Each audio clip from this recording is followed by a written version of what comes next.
Hello students, today we will continue high temperature superconductors. On last turn, I told you that high temperature superconductors have the following properties. What are the properties? These are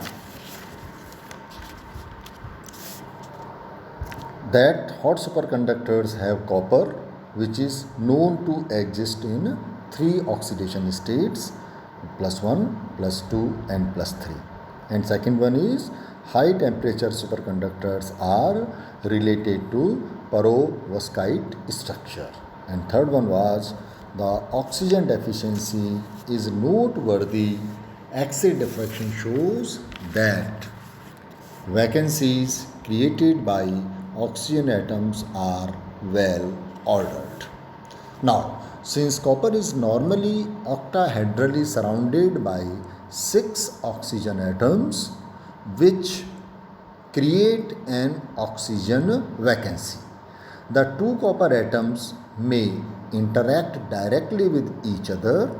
Interactions such as the interaction between copper second and copper third or copper first and copper second may occur by simply the transfer of an electron between two copper atoms.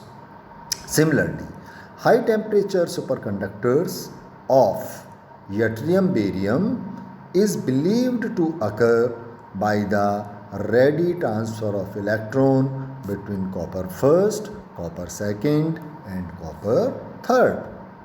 Preparation of high temperature superconductors is an art involving the steps grinding, heating or slow cooling, etc.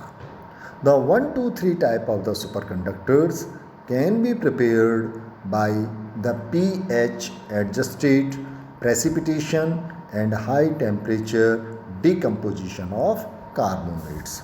These are the some reactions which show the preparation of a high temperature superconductor.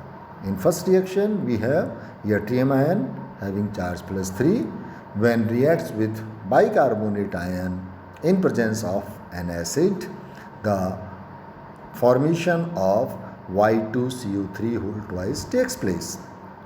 Further, the reaction of barium +2 ions with bicarbonate ions yield the formation of barium carbonate.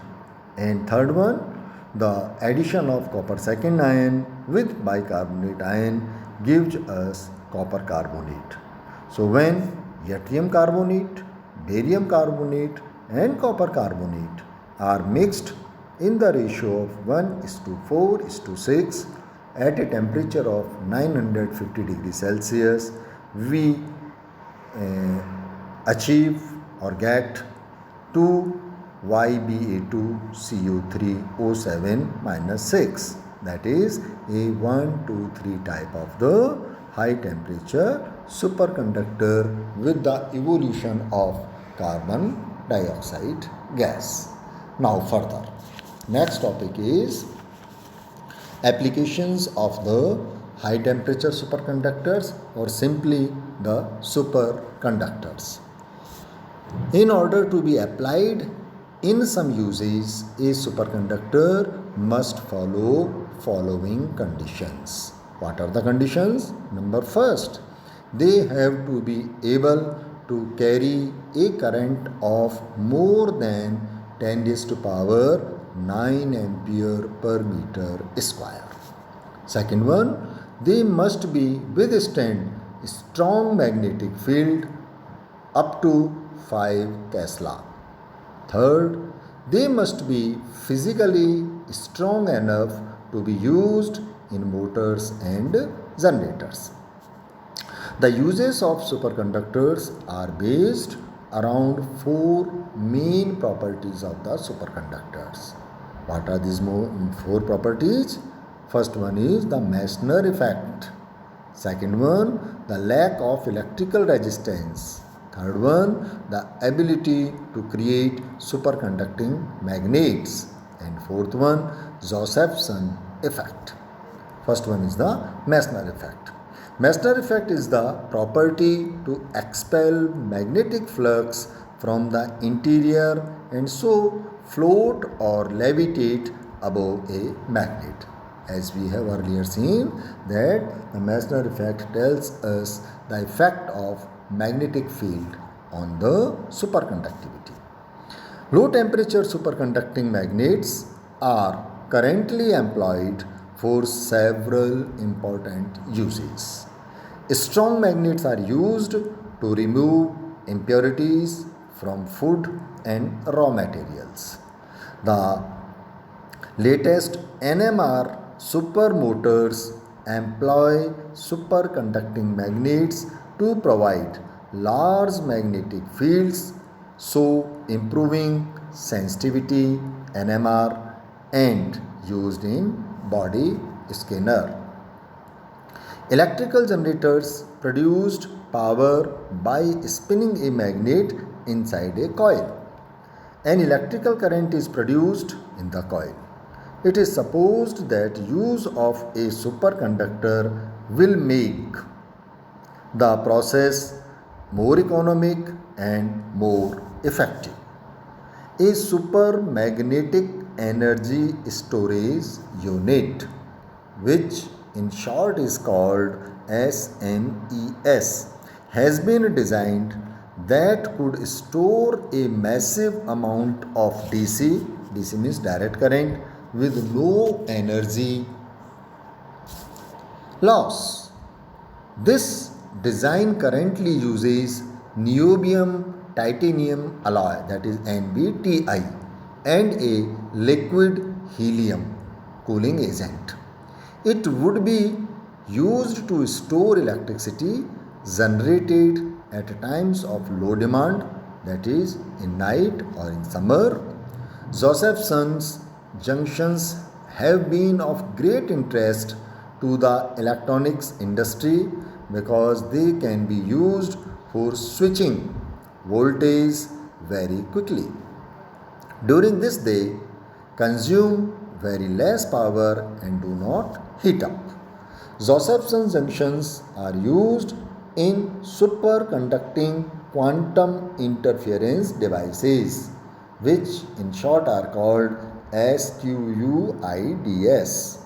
These consist of a loop of superconducting wire with either one built-in Josephson junction, that is called RFSQUID, or two, that is called DCSQUIT.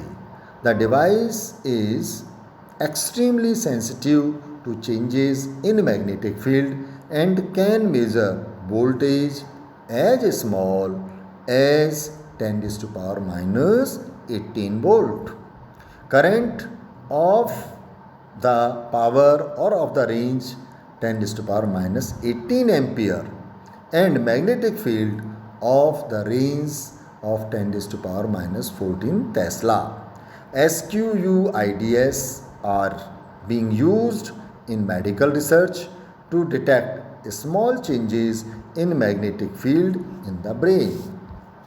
Geologists are able to employ SQUIDS in prospecting for minerals and oil where deposits can cause small local changes in the Earth's magnetic field. Physicists use SQUIDS for research into fundamental particles, and it is thought that these may be military applications in detecting the changes in Earth's magnetic field caused by submarines. In SQUIDS, most commonly material used is 123 type of the superconductor, that is yttrium barium 2 Cu3O7 minus X. So these are the some applications of the superconductors as well as high temperature and low temperature superconductors. This completes your lecture.